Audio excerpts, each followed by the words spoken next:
Now, we're gonna begin by discussing the two tools that the Alter Rebbe gives us for like life. Right? Because he gives us one, which we have in our workbook, it's called Control Yourself. I think this is exactly what he does in the class. He like, there's that. Some stuff I'm wondering. Yeah, because they're laughing, but he's not. Yeah. And then tool number 2 is Change Yourself. All right? So we're going to go through them. And Mitzvah Hashem, we're going to get even into the third Yechidus. Awesome. I'm glad we're on the same page about this. As I was listening to it again and like reviewing it this week, I was like, wow, we have a lot to cover. Baruch Hashem. Okay.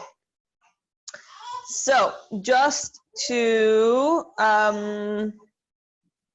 clarify, at the end, Mitzvah Hashem, we're going to go through all the chapters and everyone's going to get a chance to go through them on their own. Okay.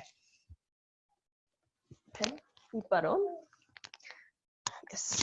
Okay. Chapters 12 through 15, the Beinani, master of behavior, right? So we did the tzaddik. Wait, chapter 9 was the war between the two, right? We said like there's a war and then there's two sides, and who's the land? Us. And who are the two sides? Nefesh HaBahamas and Nefesh HaLekis. And okay, then we discussed the tzaddik. Chapter 10 is the tzaddik, right? Quote unquote overcooked, because it's not part of what our expectations for this recipe book is.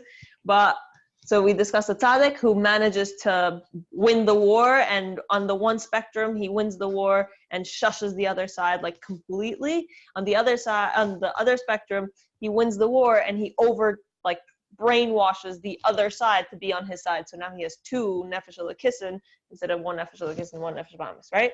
Then we discussed the Rasha, which are likable people, which all do all kinds of fun things. Trying not to be Rasha. We're all trying not to be Rashaim, exactly. And but the reality is that there's times when some of us, what does he always say? The present company not excluded. Some of us may fail and actually go for what the Nefesh HaBahamas wants. So that means we aren't perfect in our actions. So, okay, chapter 12 and through 15. Okay, question number 57. Can I be perfect? No. Who can be perfect? Who can be perfect? A tzaddik. Can I do perfect? Yes. And why? Okay. Yes. Because at every given moment I could. For that moment, you can do it. Yeah, exactly. For every given moment, I have the ability to control myself. Okay. Question 58. How do we attain the level of Mayach Shalit al Halev? The brain controls the heart.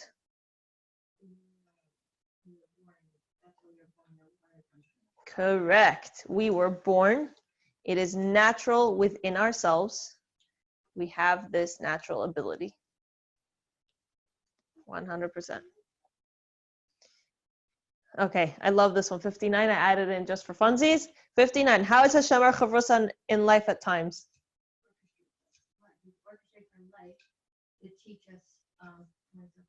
Yes, he orchestrates our lives to teach us points in Chassidus or teach us lessons in life.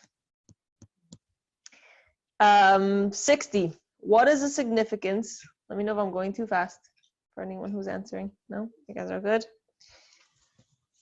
What is the significance of the story of the woman from the store parking lot yelling at her child after getting in the car?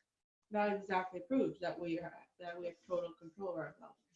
Yes, correct. Even the lady was so angry, she could. That's exactly it.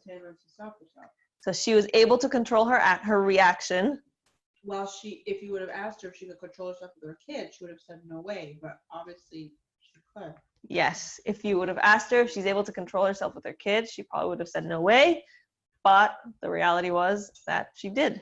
She controlled herself. Not only that, but he even adds, she controlled herself in the store. Right? So even from the stage of the store, she was controlling herself not to make a balagan and tell her kid off in the store. She waited till the car, and even in the car, she had a second chance to control herself once she realized she has somebody watching her. Okay. 61. When did she first feel her emotion of frustration? Back in the store. Exactly. 62. When was she able to hold it in?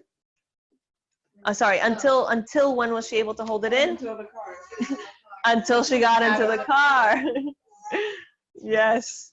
63. You guys are good? Everyone answering, writing down? Am I going too fast? Am I going too slow? She was able to hold it in because, like, she had Yira, like that low level of, she had control over it. Yes, exactly. Her mind was in that moment. She had her mind ruling. Nope, I can't let it out right now. Yes, exactly. But I'm saying it's also connected to like that whole idea of like low level of Yira versus high level. Like, meaning that she was like fearing the people around her. Yeah. It also could be fearing for her own self-name, like her self-esteem or whatever. Okay, so 63, if she felt her emotion, how is she able to hold it in? Mayach shalat halev, self-control. 64. Once the emotion, that is the short way. Yes. Which is exactly why that's why it wasn't like a complete true transformation. She it worked in that moment, but then like she got in the car and it didn't anymore. Exactly. It was like external. She didn't change the inside. Exactly. So what? That's our first step. No?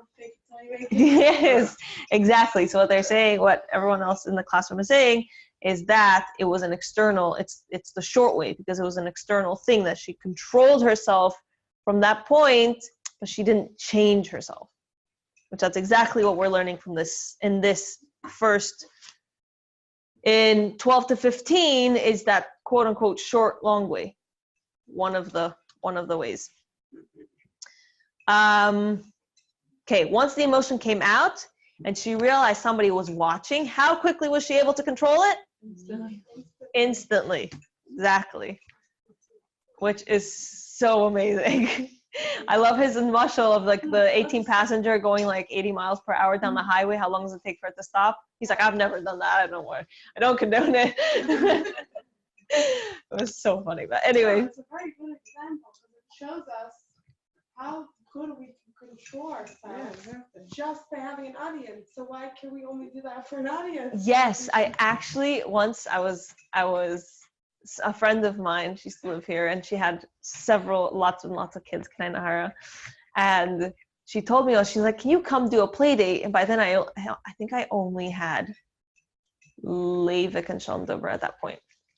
And I came and we had a wonderful afternoon. I was like, you're such an incredible mom. Like, I was just like so awed by how she like managed all of her kids, and like my kids played with their kids, and like she like served the snack, and like she goes, so she's like, I'm so glad you came. She like basically said, she's like, I'm exhausted. The baby didn't let me sleep last night, and that's why I needed you to come. So I have like another adult, and like there's company, and like we're like everything is nice and settled and like calm and whatever. So yes, sometimes it is good to know that. And like I actually went to a shir once. Junior Nashe many, many years ago had this speaker about chinuch, and she basically said, imagine there's someone there with you at all times. And it's like very interesting. It's not as we will see in Tanya, it doesn't. And one time we were discussing anger, someone's like suggesting, you maybe get like a high school girl to help you in the crunch hour in the afternoon. Like, it's so helpful to have someone there and help you control yourself. Right, meaning not helpful in actually what they're doing, but it just helps you be more present. Yeah. It's true. It is true, but as we will see, there's other levels to it. So we're getting there. Okay. So what spiritual regimen did this woman engage in to attain this incredible level of self-control? None. It is her nature. She was born neurologist. Like, It's not, no, don't find the rabbi, don't find the mashpia. But you do find people who don't. That means they really like. They really should, right? Okay, 66. I mean, there's always some sort of thing. Like, if not with a friend, then maybe with a cake. Like, there's something. Yeah, but I'm saying if you really don't have that, then really should look into, yeah. Okay, not you, Chas v'shalom, some other person. Okay, 66. What was the story that the Rebbe always tells to depict Mayach Shalat al-Halev? Moshe Meisels. I love how he brings in all these incredible stories, and now we actually know the name of the chassid who did it. Like that guy who one time, Napoleon, Moshe Meisels. He was a spy on Napoleon. And for the French, whatever we call him, I don't remember what his official title was, and he was a spy for the Russians because he knew French. So Napoleon came in and accused him of being a spy. Napoleon put Napoleon's hand on Moshe Meisel's heart, because imagine if somebody were to come in and said, "You're a spy," and suddenly felt your breathing. Yeah, even if you aren't, that in of itself is intense. I remember, terrible story. No, thank you, Chaf. No, but the airport police in Israel, okay? So I had, say anything. it's insane. So I was terrified because I knew that they don't do regular security. They just check you, they ask you questions and they look at you and they see your bodily reaction. Like what? Not even. So I had gotten engaged, and it was a whole complicated story because I got engaged to an Australian, and so I'm trying to tell them, they're like, "Why are you going back to the US?" Because I also had an extra bag for my engagement stuff, and he's like, "Why are you going back? What are you taking in here?" And asking me all these questions. And meanwhile, I'm like, I know I'm freaking out, and I know I'm making it worse, and the person's just keeps asking even more questions. I'm like, to the point she pulled me to the side. She's like, "We're gonna have to do extra questioning." I'm like, "I just need to make it to my flight." I'm like a pisher coming out of seminary. So can I know how my aunt-in-law, my husband's aunt from Eretz Yisrael, she came to drop off the extra bag of luggage because I was like, "Oh, she's bringing my luggage." And it was a whole complicated situation. So she came to brought it, and then she showed the police lady, the security lady, her Teudat Suda. And she's like, "Don't worry, she's normal. She's just young and nervous." And Baruch Hashem, they let me through. But imagine, I wasn't even doing anything wrong. Yeah, totally. So bad. I was not even doing anything wrong. But just the fact that someone's there checking you. So how much more so? Napoleon, he put his hand on Moshe Meisel's heart, and Moshe Meisel had the ability to control his literal physical heart, which is one of the plugins for our birthing class. The more you know, the more you can have self-control. And one of my biggest things the moment I realized I was pregnant with Leivik the first time, is I wanted to go to as many classes so I could go through this level of Mayach Shalat al-Lev. Because if I'm scared of the unknown, and then I just make it worse, right? So I actually took one informational, more medical, what are all the terms and what could be and what that. And I took another class about how to deal with the actual, which that one really was my Mayach Shalat al-Lev, and I really use it a lot. And Baruch Hashem, hypnobirthing. Yeah.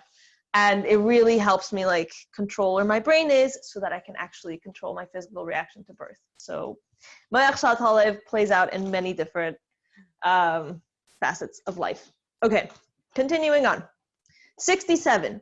Is our brain able to control only our emotions or also our physical reactions? Both. Kol hakavod. There may not be that much water, FYI. Okay. Both, exactly. It can control our emotions and it can also control our physical reactions. Okay, 68. Is Mayach Shalat al-Lev an inherently moral thing or a natural thing? Kol hakavod. It's unnatural. What is the Alter Rebbe's Chiddush in regard to Me'ach Shat HaLev?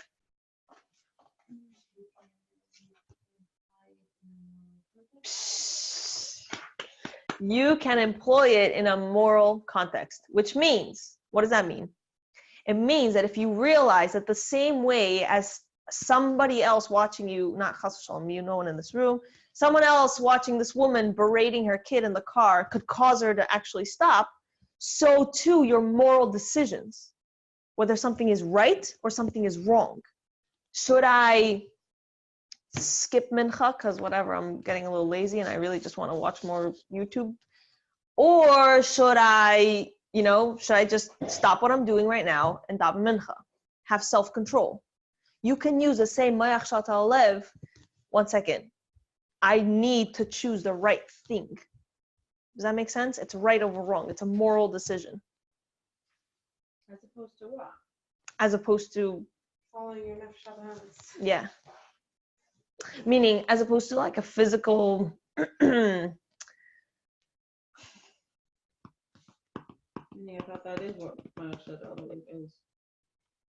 What else is it then? Well, it could be an emotional, it could be a physical. You can actually use it with your body. Me'ach Shat HaLev can take you in a whole slew of things. Right. And one of them, it's amazing. You're such a Lubavitcher. Like, it's not even like a Chiddush for you. It's like, she doesn't even see the Chiddush. One of them is that you can use that same tactic, the realization that, someone could be watching me or whatever level of Me'ach Shat HaLev you use, you can use that tactic for moral decisions. Like, okay, I'll give you an example. I recently heard someone talking about business. They were saying how like, oh, whatever, like sometimes you can like watch things up a little or whatever. And I'm like, interesting. So I was like thinking, Me'ach Shat HaLev. Like, yes, I guess it would be easier to botch things up from time to time in business or whatever. Chas v'Shalom, no one should ever do that. But we have that ability to have self-control and say, is this the right thing or is this not the right thing? Does that make sense? Yes, but I thought meaning you're like, what else is it? It is what it is. Okay. Beautiful. Baruch Hashem. Like your mind can control your heart, your physical heart. We're saying it can also control your moral decisions. Like it shouldn't only be a physical thing. It could also be morally. Right. Your mind. So Baruch Hashem, she's a Lubavitcher, and she's like, what do you mean? That's it. Chabad Chassidus is the only way. Okay, moving on. How do we employ Me'ach Shat HaLev in other aspects of life other than the natural scenarios? Everything. We use it to do the right thing. Yes, and that right thing, according to Tara, is called mitzvahs. There we go. Yes, use it to do mitzvahs. Okay. Now, 71. This is a very interesting one in relation to everything that's happening in our modern day world. Oh. Does yourself have to lead to self-expression? The answer is no, but the question is who is self? That was good. That was very good. The answer is no, but the question is who's yourself. But according to today's world, yourself. Exactly. Amen. Woo! She knows the chapters. Oh, such nachas for now. Baruch Hashem. Yes, exactly. So the answer, according to Tanya and Chassidus, is: does yourself have to lead to self-expression? The answer is no, it does not. Meaning, the thing that your deepest, not yours, for somebody, their deepest, darkest desire does not have to come out into real, actual action or continuous thought or a constant discussion. Does that make sense? Like, even if someone has this crazy desire for something very, very not good, it does not mean that it has to come out, right? Which is huge. Right now, modern day psychology and modern day mentality is saying very different things. The suffer that is dressing not so appropriately. Exactly. He says, I'm doing tzeicha kavah. Exactly. There's no fun. No fun. Exactly. Now that's okay. Exactly. So, do your emotions have to be expressed through thought, speech, or action? No, they do not. There's a beautiful mimer. I'm trying to remember which one it was. I think it's Kiadam Mikedem. I'm pretty sure that the more you delve into it and bring it into thought, speech, and action, the more the emotion gets fed. And then the more you talk about it and think about it and act on it, the more the emotion gets fed. And it's just like, Which is what it might not be that. Aren't the thing is always emotions like the when you're feeling getting yourself angry. Yes. Just, Yes, and go to the other room. Yes, I've done that. Okay, 73. I think that might be the wrong mimer. Anyway, somebody will correct me, I'm sure. 73. What is a tool we now have from the Alter Rebbe from our second Yechidus? Yes, correct. Mayach Shat Al-Lev, which means the ability to know that we can control ourselves. Huge. Right? You go into your mashpia and you say, I think I'm crazy. I keep wanting to do not good things, but I'm also wanting to do at the same time amazing things. I think I'm psycho. And your mashpia comes and says, don't worry, honey, you're pregnant with twins. Right? Well, over a cup of tea and some cookies. Then you go home and you say, wow, Baruch Hashem, I know I'm not crazy. I'm just pregnant with twins. K'nai Nahara. And then now what? I still have those twins driving me crazy. So now you go in back to your mashpia and you say, okay, mashpia, now what? And she again brings out some tea and cookies. oh, I like her. I know, she's a good mashpia. Tea and cookies.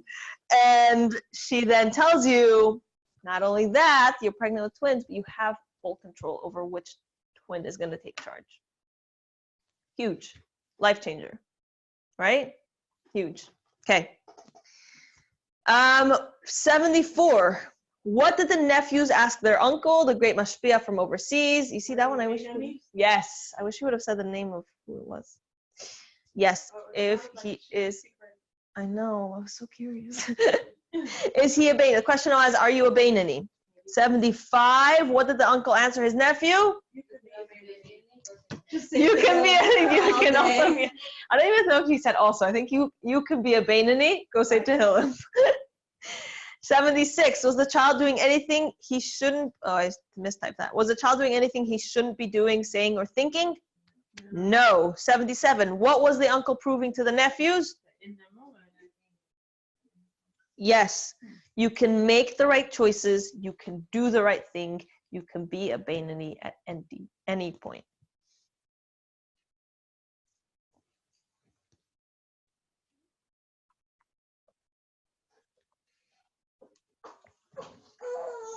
But then he talks about, then you come back again, right? Yes. Like, oh my gosh, I can't. This is exactly. Okay, so this is where I'm pretty sure, I haven't seen the visual, but I'm pretty sure in the class, this is the point where he goes like this, and he touches his hands, and he's like, ah! Because how long can you really pull this off? Oh, yeah. Right? I imagine it to be like an elastic. Yeah, like how long can you pull? Like how long can you really make sure that your fingers are touching each other? Like, not that long. I'm gonna tell you right now. It's hard. It's hard to every single time you see you have that negative impulse. Stop myself. Stop myself. Stop myself. Constant. It's not long lasting. It's just not. I mean, we all know one of the main things in any type of AA or whatever is to get yourself in a situation where you're not constantly faced with the challenge. Exactly. I recently heard of somebody who's in I'm pretty sure they call it a halfway house, between whatever, a bad situation such as prison or whatever. And then they go to like a more controlled, but still like half independent, half controlled. And after that, they go like, before they go to like the regular. And once they were like about to come out, they got asked like, okay, so where are you going next? And the guy said like, I don't really have where to go, so I'm probably gonna go back to my old apartment. And they're like, because if you constantly put yourself in a situation of the same test, there's only so much pulling you can handle, right? So if there's only so much pulling you can handle, then what? What are we gonna do next? Exactly, you end up reverting. Yes, you end up reverting to old ways, or you force yourself to go to a different apartment. Exactly. So here we're gonna learn. We come back for tool number 2, right? So first tool is control yourself. Tool number 2 is change yourself. Because if you change yourself, then you'll change the way that you look at the same triggers over and over again. Does that make sense? For anyone who's had kids, I'm sure the parenting pitfalls that used to be with your first or second, I think we have a few in the room, are not the same with more kids that come along. Because you've changed yourself. You've gone through these challenges, you've matured, you've realized how to handle these situations, and hopefully you've changed yourself. And yes, sometimes we say the kids have changed, but you have to give yourself some credit, buddies. I know I have to give myself some credit, because I know I've changed a lot. I've changed my self-talk. I changed myself, like, how to pick myself up when I'm down, like, a lot of different things. And, like, kol hakavod to all of us mommies, and kol hakavod to future mommies. You'll know how it feels like. Okay, so chapters 16 and 17, the long, short way. How do we manage the war? Okay, tool number 2, you change yourself. Okay, now that doing perfect on the outside, even if our insides are not as perfect, we are doing mayach shalat halev. We are controlling ourselves. So question 78. What is the new definition the Alter Rebbe gives us for mayach shalat halev? Yes, tools for slowly raising your insides, which are changing yourself. Mayach shalat, it's like contemplating changes in inside. Exactly. So the first mayach shalat halev is the fact that you, with your mind, can stop a emotional reaction or a physical reaction, right? The second one is contemplating on Hashem's greatness. Change your insight. Can you really, exactly. Contemplating on Hashem's greatness can change your emotional reaction, your desire, your love for Hashem, your attachment to Hashem. I mean, we know, and I'm sure everyone in this room can tell the difference of when was a day that they learned Chassidus, or the day after they learned Chassidus versus the day that they didn't. How much spiritual awareness, how much awareness of Hashem's like play in every stage of your life is very different. Yeah, like before I started. Before you started this Tanya Series. Baruch Hashem. Baruch Hashem is a very good thing. So Amazon's not so happy. They'll have to. I'm sure you're pocketed. Your bank account is fine. Yes. It's so long, but okay, so now what we're doing is, by learning more and appreciating, we're changing our mind, and through changing our mind, we're changing our reactions, our attachments, our desires. Does that make sense? It's a change. Kind of like what I said earlier about the fear of the unknown, about birth and all these things. The more I knew, the less scared I was. Right? Anything, driving. Imagine getting a car no one's ever even showed you how to drive. That's ridiculous, insane. Right? The more you know, the more you know. The more educated, the more well you handle situations. Okay? Okay. 79. What does this mean for us to do? Change your insides to be like your outsides.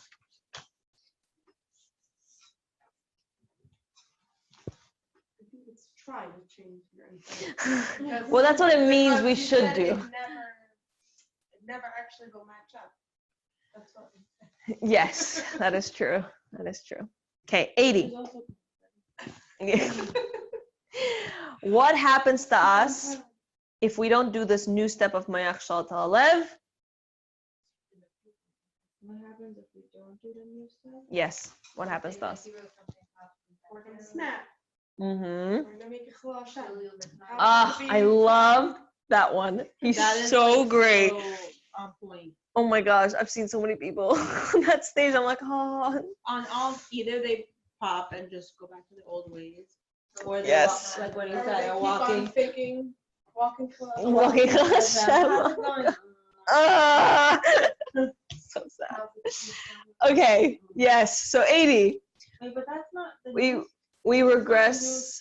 One second. We regress back to our old selves. That's one option. We snap back to our old selves. I think that's the other way he worded it. But that's not if we don't do the step of Mashalat Alev. That's not if we don't do the new step of changing our insides. But that's what he calls. That's what I'm saying. It's the same Mayach Shalta Alev, but it's just in different forms. Mayach Shalta Alev means, oh, I see it. Someone's watching me. I better not snap at my kids. Yeah. Right? It's a realization that stops my emotional, my actions, my reaction. We're trying to do more past. We're trying to get past that point. Correct. So this is the new level. It's a new depth of Mayach Shalta Alev that I can act. Correct. Oh. I can actually change my mindset to affect my live. That makes sense? Okay. We don't enjoy doing perfect any longer, and not we, but someone could be a walking Chilul Hashem. That is so sad. Because they're trying so hard and they're really trying to do their Avodah in that way, but they haven't matured the Avodah of Mayach Shalta Alev to the level of actually changing themselves. Which, I talk about this a lot when people ask me, they come to me and they talk about whatever mitzvah they're struggling with, or let's say a achlata that they're struggling with. If you want to not struggle with that particular mitzvah, learn more about it. For example, when I first got pregnant with Leivik, it was so hard to daven. I was so insanely nauseous. I couldn't. Just reading made me nauseous and motion sickness-y, and it was just terrible. And especially back then. You slept in the bathroom? Yes, I did. It was so bad with my laptop. I worked from home during that time period. And I literally slept in the bathroom with my laptop because I was just anyway. So it was, and I didn't know how to handle it. With future pregnancies, oh, okay, I know how this feels. I can prevent this and that and the other. But bottom line was that it was so hard to daven that once I gave birth, I was I don't think I can go back. It was just so much. It was such a struggle to get back on the davening boat. So I'd make it through morning brachas, and that was basically it. Then, once I regained my strength after giving birth and being mommy and all these new things, I realized in order to get myself back on the horse of davening, I really needed to get myself in that mindset again. Because if not, it's a struggle. I'm fighting against the same Yitzhahar, Nefesh Bahamas, whichever one it was at the time. But so what I did was I went to the store and I found myself a really great book. And slowly but surely, every day I would read a little bit. And I slowly started picking it up, and I slowly started picking it up, and I slowly started picking it up. And I said, okay, you know what? I'll just say Shemona Esrei. And then after I said Shemona Esrei, I was like, wow, it would have been so nice to say Baruch Shama or something. So the next day I was like, okay, fine, I'll just say Baruch Shama and Shemona Esrei.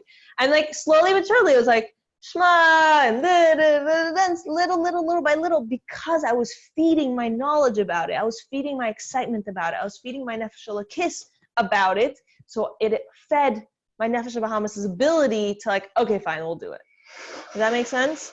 So if there's something in your life you're struggling with and you really wish you could fix or you could improve, or even just a achlata you took or you keep taking but it's just not working, find something you can learn about it and it'll give you that boost of Mayach Shalta Alev. Does that make sense?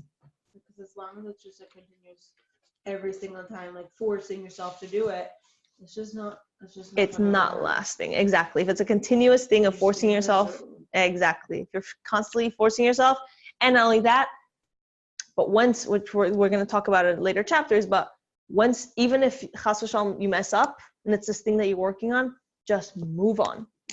Because it's also a negative thing of, oh, I messed up yesterday.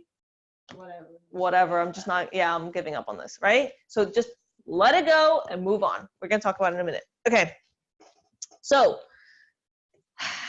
we are up to 81. Thank you. How did I change my insides? Where did I get those tools to do so? Correct. How did I change my insides? I meditated and I thought about God or whichever thing you're working on.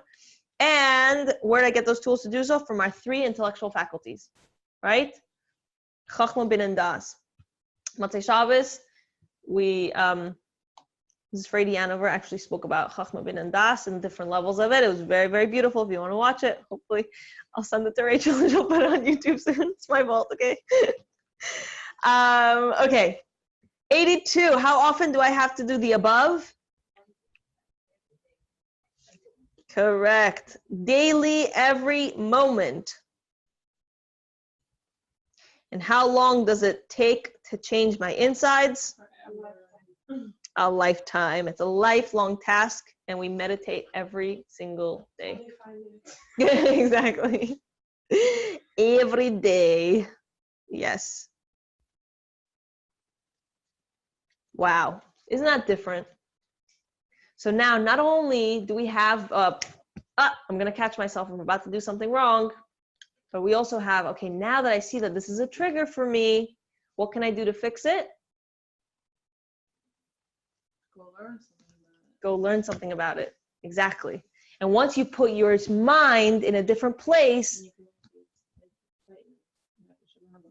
exactly, then you can excite your nefesh bahamis about it. You can get yourself fully enveloped in doing the right thing and putting yourself in a different scenario. Does that make sense? Okay. Now, we came out with these 2 incredible tools. And now we're going into our 3rd Yechidus. Okay, so chapters 18 through 25, the short, long way. In case of emergency, break glass. I love that mashal. Mm-hmm. It's so visual. I'm like, yes. You know? Okay, 84. What is our reason to go back to the Alter Rebbe for a 3rd Yechidus? We're exhausted. Yes. Yes. I am doing all the meditation and I'm changing very slowly, but it's taking too long. Right? I always say comes like Rosh Hashanah and Yom Kippur, and that's when you're like, break glass quick! Right? It's like, oh, I'm really working on this mitzvah all year, but then it's like, hello, right? So it can be slower. It can be slower, kind of like with my book. Thank you. With my davening, I read a little bit every day. Yes, exactly. But did it mean that I was a top davener by the end of that month? Nope, it wasn't. Okay, 85. Is a short, long way solution a long-lasting method? No.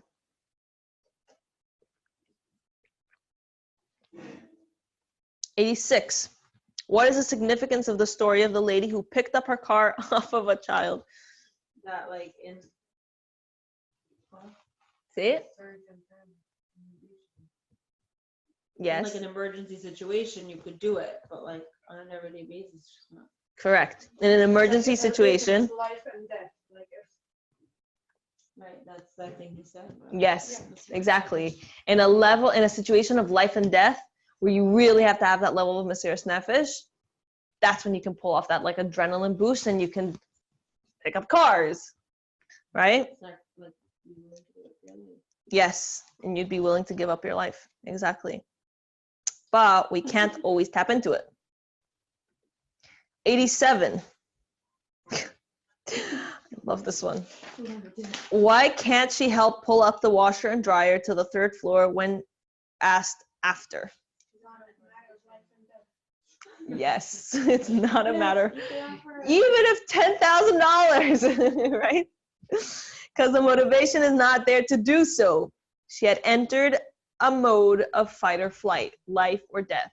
And to get your stackable washer dryer, not quite. Not even her own would be life and death, exactly. Exactly. No. Oh, he's such a comedian. Okay, 88. How is the godly soul survival mechanism, the spiritual adrenaline, triggered? When it's like a matter of like being permanently disconnected. In extreme circumstances, when it's a test of faith, we may be disconnected from Hashem.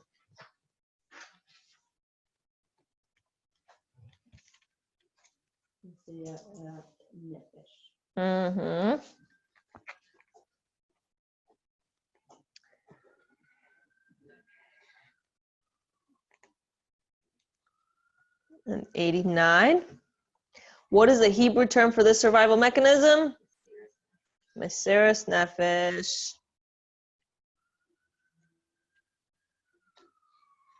I also love this one. 90. Why couldn't you make me comfortable? Yeah, before I was uncomfortable. Why couldn't the Alter Rebbe give the short, long way before the long, short way? Exactly. If you're comfortable already, how can he make you comfortable? Yes. Okay, so you have to first do and try and stretch to realize like, oh, in a pinch, I need to let go, or I need a different type of help. But imagine if, for example, you're not even running a marathon and they just give you like, okay, I guess people drink Gatorade in general. Exactly. People do drink general.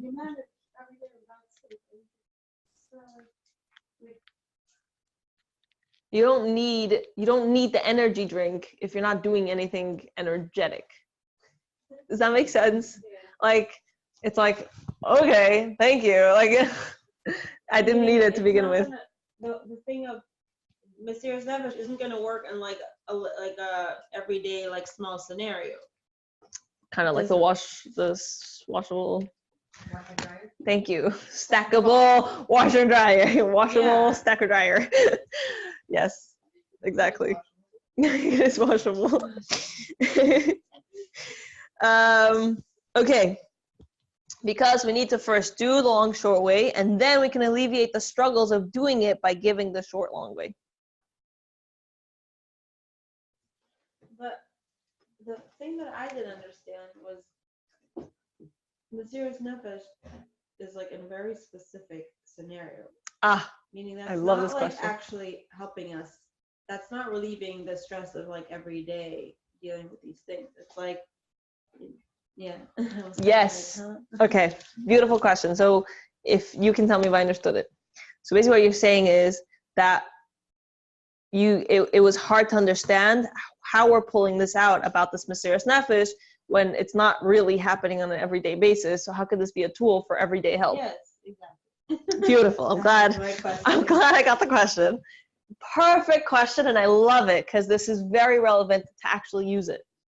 The reality is that each one of these is showing you that we may not realize, but to a certain extent, again, I'm not making a klal, but to a certain extent, not doing the mitzvah of washing negelwasser is just as bad as something that should be Mesiras Nefesh for. Right? That's what he had said. So if we realize this is a struggle I'm having, and yes, I'm slowly changing my insides for them to match what I want to be doing on the outside, but right now, like, Yom Kippur, I need to wash negelwasser. This is Mesiras Nefesh. If I don't wash negelwasser right now, I'm disconnecting myself from the Eibishter. So this is the thing. Okay, sorry. Yeah, so when I was listening to this, I asked my husband, like, for clarification. And I said to him, so basically, it's like, you don't, like, the long-term goal is not to parent your kids with, like, threatening. Love it. Yes, that's exactly what the idea was, right? I was yes. Like, is that what it means? He was like, yeah. Yes. Like, we don't want to parent from a mode of, like, constantly, like, if you don't do this, 100%. Yes.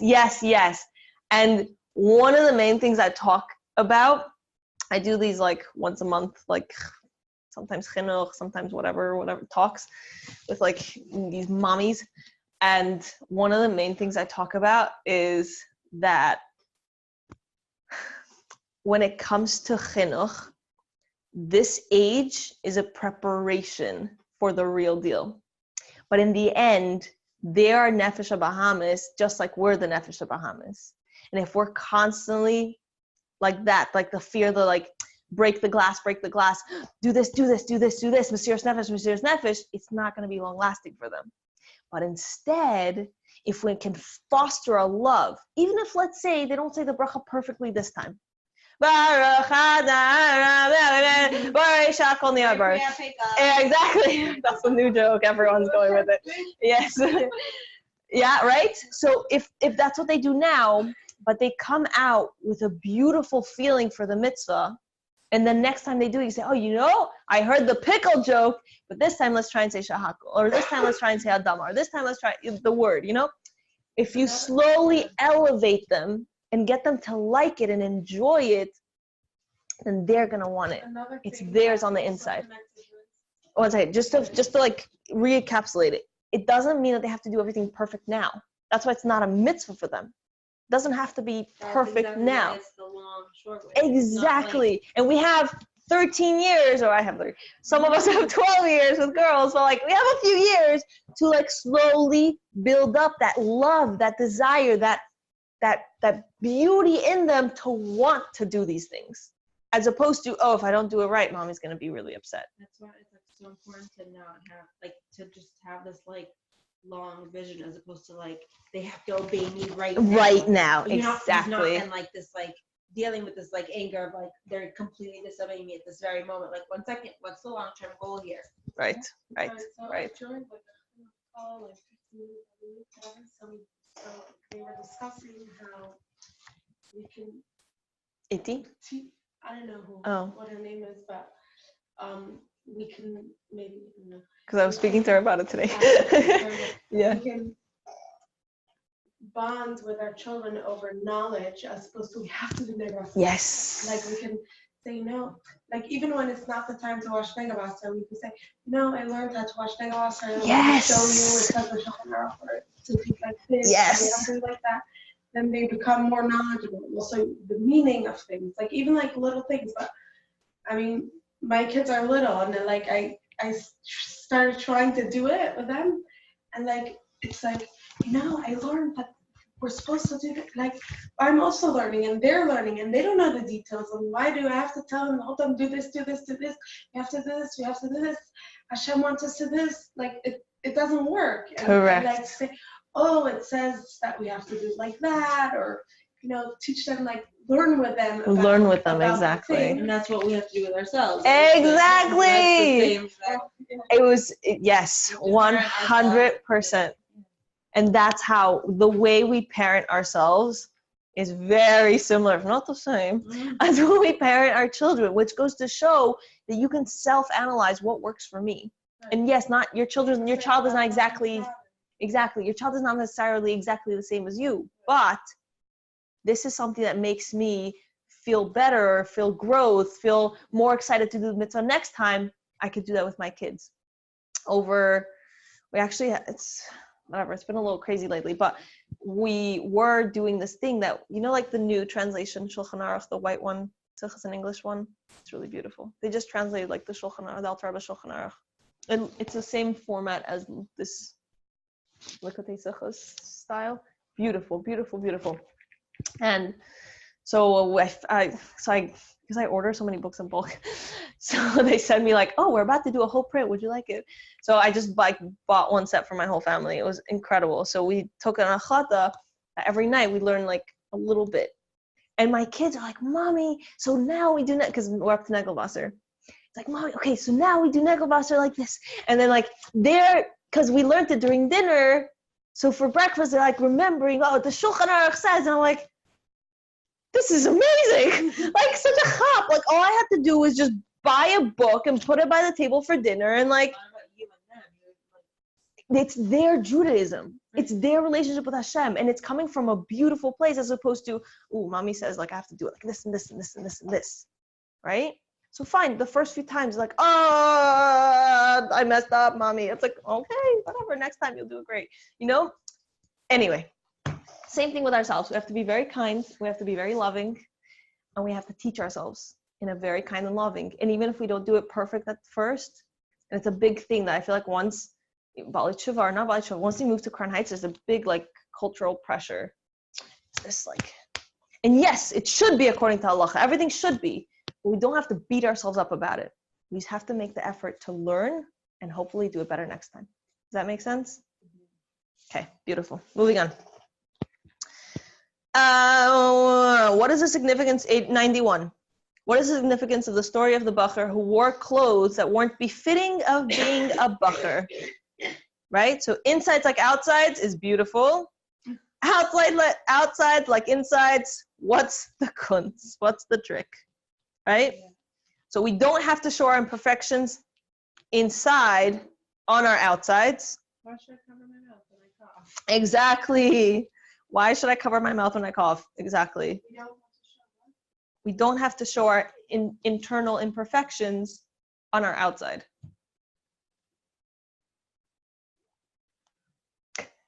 I want to remember someone saying, it was a child, I just don't want to name.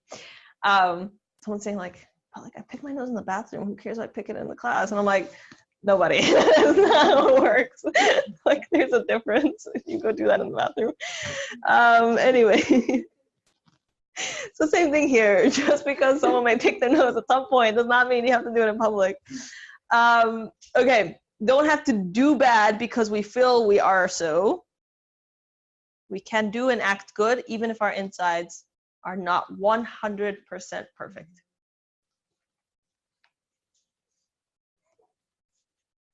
Um, 94, that was hilarious.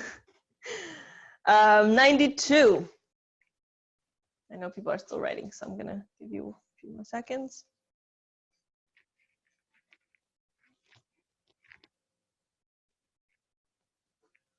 Okay, what is so difficult about these chapters? Yes, it is very hard to follow the flow, and I also feel it every time we do Yechidus. It's like, huh? Because also, as he said, like sometimes they get very deep, and you're like, wait a minute, I'm lost in the map.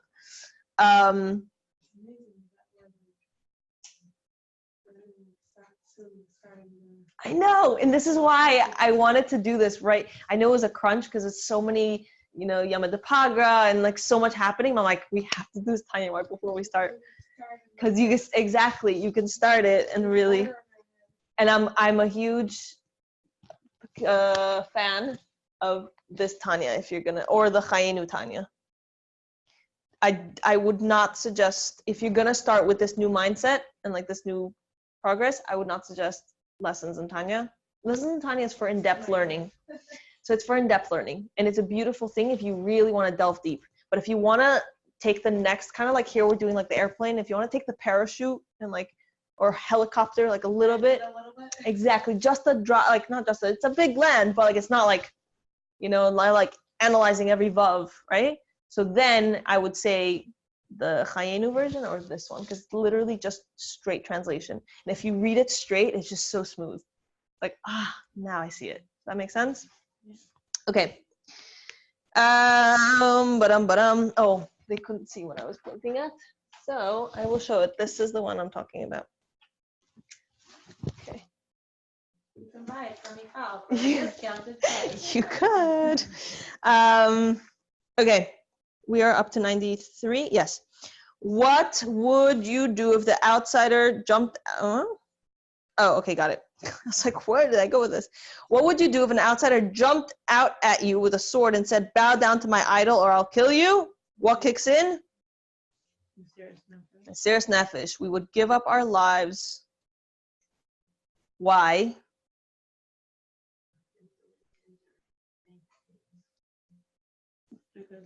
Yes.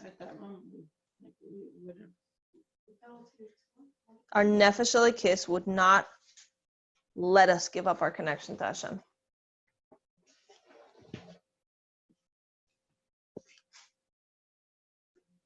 Okay, 94. What is the lesson of the scenario of the turkey sandwich and the Schmerling Chalav Yisrael chocolate to be eaten only 5 minutes short of 6 hours? He's so funny. And it's like a convenient. What else about it? Yes. That it may seem so small. It's practically a mitzvah Chalav Yisrael. And they, what, in the olden days, they had like exact atomic clocks. I love it. It may seem so small and insignificant, but even that small violation cuts us off from our connection to Hashem. That make sense? So even though it's only 5 minutes, but that 5 minutes is just as real as saying lack of connection with Hashem. Does that make sense? Okay, 95. When I put Hashem aside, even for just a minute, so I can do what I want to do, what am I doing in regards to Hashem and His oneness? I'm denying it. Yes. Saying Hashem is really, like, everything's not really with Hashem. Yes, 99999. But I'm the like 0.0001. Done. Yes, denying Hashem's oneness. That's exactly what we're doing. You know, I once heard someone actually say that in the bathroom, like Hashem's not in the bathroom because, you know, it's not a holy place. So the bathroom is like a Oh, I remember learning that. Not in like. no, I was gonna say not a Lubavitch. Or the closer in an airplane, the closer you are to Hashem, so you have to be extra careful. Hi, my boy. I mean, it's not in the airplanes, but there is places that Hashem's presence is more present. Like, Yeah, but like it's not. Yes, but it's not an airplane, not higher and lower. like in Seoul and Yes, correct. That doesn't mean that the other times. The same name is just creating that toilet, I tell you. I'm telling you. It was a genius. If genius creation, Baruch Hashem. Exactly. Okay, so if you knew that what was at stake and that your decisions would disconnect you from Hashem, you would never allow yourself to do them. Does that make sense? Yeah. Okay, 96. So why do we do Averos anyway? Because in that moment we're like, nah, like it's not really bad. Yes, at that moment we forget. There's a whole We do Rosh Shtos. Lev Ma'ach. also because we think that specific thing is less significant and will not sever the ties. Like it's like Yeah, it doesn't really matter. right. It's not like I It's ate less. onion sugar. Yes. It's like just this little piece of slander that I wanted to share. You know? Yes, because we don't realize that it is just as I bad. think it's. I mean, we said we forget, but I don't know if that's what Rabbi Shais Taub says. But I think it's really more. You can forget. Like when we're in the middle of saying that truth piece of lashon hara, we know we're not. It's just So like there's it's not so significant. Do I have it It's here? Like a small avera. That's I don't have already a it here. level. If you're like saying it and thinking about it at the moment, like meaning aware in the moment. Some people. Yeah, I was gonna are say some not. people don't realize. That's a level. Yeah. People are not thinking about it in the We moment. don't want to, but if we. No, I'm saying like for example, Not everyone. Someone's talks to so other people tired. the whole time thinking like. oh, this is lashon hara, this is lashon hara. I got a phone call for shidduchim, and someone goes to me, but it's not lashon hara. I just have to. I was like, there's a line. Stop. So like certain things, yes, fine. For shidduchim, there's certain things that you are allowed to say, and I've spoken to Rabbanim about it and whatever. But there's a line. Anyway, so some people do, quote unquote, forget. It's like, oh, whatever. This is not such a big deal. Or like, I don't know how many times some people might be tired at night and then they realize they didn't bring Nagel Lesser to the bed and they're like, I don't remember what you mentioned in the CD, but what I remember is that we think it's not so significant. Like we know it's an avera, but it's like. which is also there's a whole contrast It was very intense. I never actually finished. It's like one of the first pieces of Chassidus I learned through the Chavrusa. Kuntres and Mayan. It's all about Ruch Shtos and like what comes into us to like make us believe that it's not so bad. Intense stuff. Intense stuff. Anyway. Okay, it's hard to see our connection at all times. That's another part of the answer. 97. What is then the reason for chapters 18 through 25?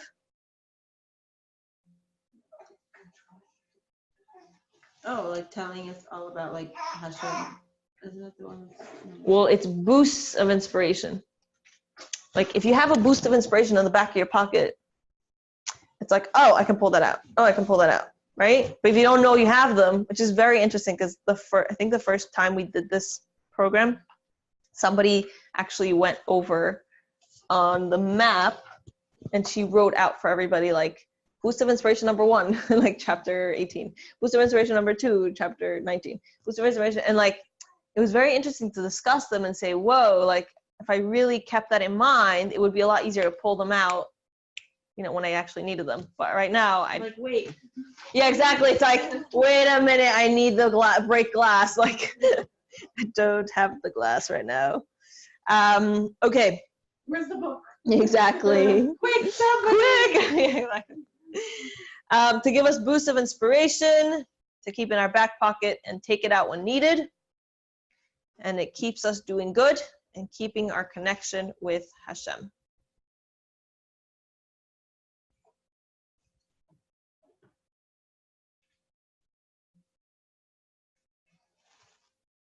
Doing great.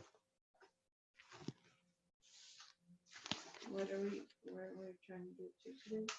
I think we're just going to finish off till 26. Because ain't happening. I wonder if the last time I did this, it was an hour and a half shear. Ponder.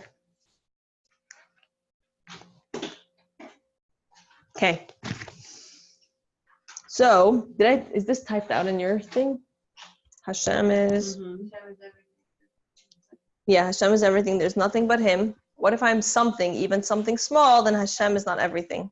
By doing an Avera, we are denying that Hashem is everything, but we want to stay connected, so we need inspiration to help us from losing our connection. In an ideal world, 1 through 25 of Tanya is a perfect recipe and tools for us to become Beinanim.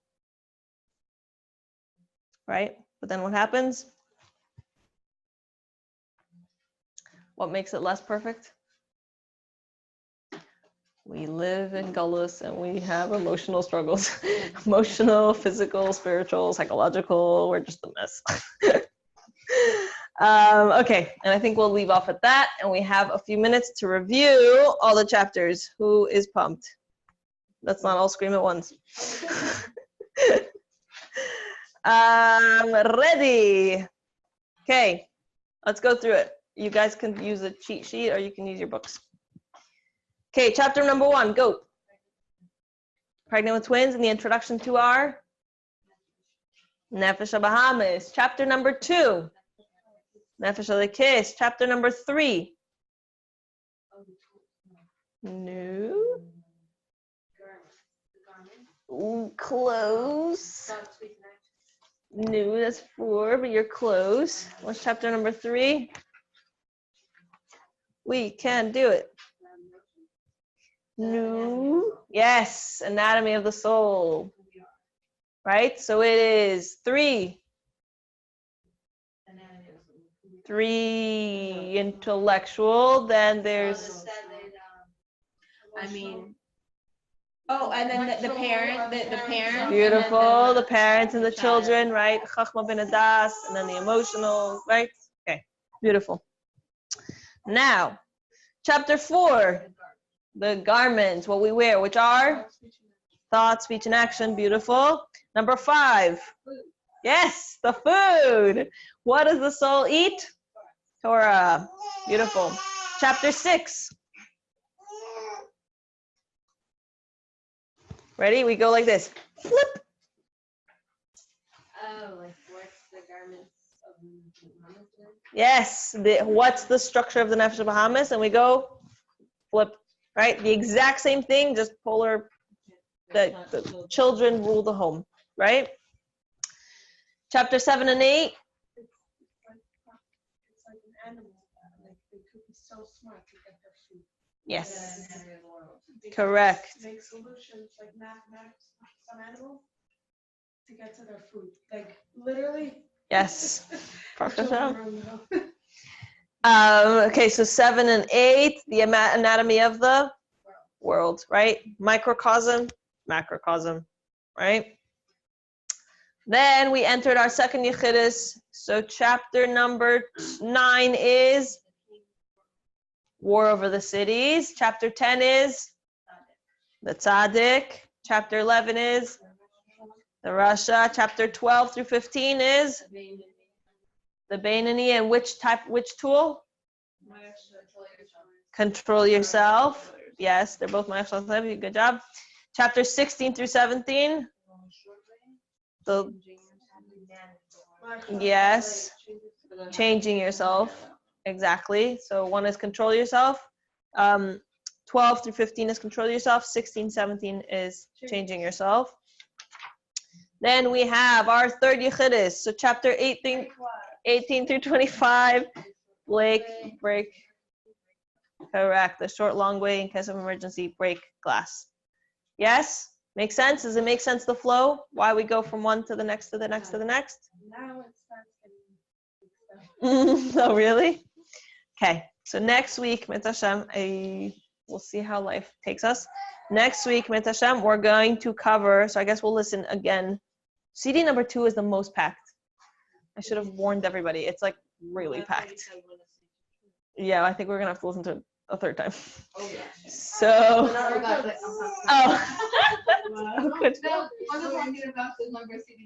yeah, exactly. CD number 2. So we're going to have to listen to it again because we have next week, we're going to cover 26 through 34, the tools for Simcha. And this is good stuff. Okay? But the second to the I think it's only till 31. So No. No, I think it's till 31. That's what it says here. Well, it's only till 31. Yes. Oh, you want to do till 34 next year? Well, we're probably not going to cover because it's a lot. So let's just finish till 31, and then we'll have to. Today was the 4th. Yes. Chapter 3 should be like I'm saying on CD number 3. Right. CD number 3 is Fourth one, quicker. The sixth one, Rabbi Shais Taub is coming. So next week is the last one. No, No. he is coming. We're just trying to figure out exactly the date. Because Baruch Hashem, he had his campaign, so he was like a little. Which reminds me, I did a lot of research on the 2 questions you asked me about the structure of the soul, the nefashis, and which is whatever. I have not come to a conclusion that I feel comfortable to like teach it as, but I'm gonna Mit Hashem email him. And the second question was, I also did research. I guess we'll talk about this at some point. Like Bahamas versus the Sahara. Nefesh Bahamis versus the Yetzer Hara. Yes, I have to bring out. I think I have it here in the center. I have a booklet with a Tehillim, and it goes through it. Okay, I guess that is that. And Mit Hashem, we'll have to play by ear as to when we will get through the full 3rd CD. It'll be fun. Worst case, I guess we'll have to do another. One more share. Oh my goodness. Yes, but Mit Hashem. So next week, just listen through the end of CD number 2, and I think we're gonna cover because next week there's a lot to bring about. Okay, thank you everybody.